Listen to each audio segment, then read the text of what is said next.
आज के इस वीडियो में मैं आपको हीरक भस्म के बारे में जानकारी दूंगा। ये जो मेडिसिन है इसके अंदर डायमंड के नैनो पार्टिकल्स होते हैं। अगर शरीर के अंदर कहीं पर पस भर गई है तो इस दवा का इस्तेमाल होता है। शरीर में ट्यूमर का इलाज करने के लिए, कैंसर का इलाज करने के लिए इस दवा का इस्तेमाल होता है। अगर कैंसर सेल्स स्प्रेड होना शुरू हो गए हैं शरीर के दूसरे हिस्सों में, तब भी इस दवा का इस्तेमाल होता है। टीबी का इलाज करने के लिए, हार्ट ब्लॉकेज का इलाज करने के लिए, एंजाइना पेन का इलाज करने के लिए इस दवा का इस्तेमाल होता है। कोरोनरी आर्टरी डिजीज में इस दवा का इस्तेमाल होता है। अगर खून की नसें हार्ड हो गई हैं, फ्लेक्सिबिलिटी कम हो गई है, तो इस दवा का इस्तेमाल होता है। मानसिक कमजोरी को दूर करने के लिए और शारीरिक कमजोरी को दूर करने के लिए भी इस दवा का इस्तेमाल होता है। इसके अलावा इम्पोटेंसी अगर कम हो गई है, इनफर्टिलिटी की समस्या है, तो इस दवा का इस्तेमाल होता है। इसके अलावा मोटापा कम करने के लिए और जो वर्टिगो की बीमारी होती है जिसमें चक्कर आते हैं, फिस्टूला का इलाज करने के लिए भी इस दवा का इस्तेमाल होता है। अगर बार बार पेशाब आता है, फ्रीक्वेंट यूरिनेशन की दिक्कत है, डायबिटीज की प्रॉब्लम है, अनीमिया की प्रॉब्लम है, तभी इस दवा का इस्तेमाल होता है।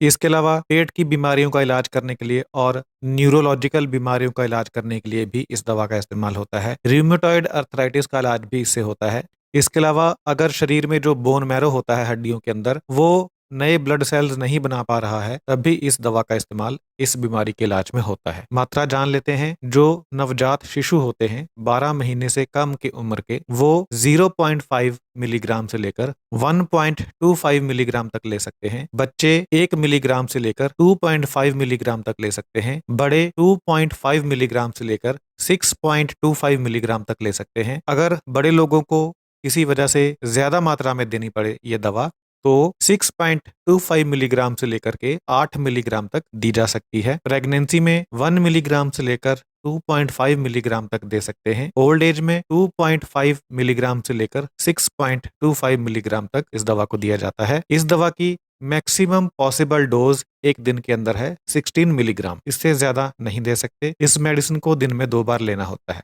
अगर सेफ्टी प्रोफाइल की बात करें तो हीरक भस्म काफी ज्यादा सेफ मेडिसिन है। यहाँ तक कि अगर इसका रेगुलर यूज किया जाए तब भी इसका कोई साइड इफेक्ट नजर नहीं आता है। ये थी इंफॉर्मेशन हीरक भस्म के बारे में। Thank you so much.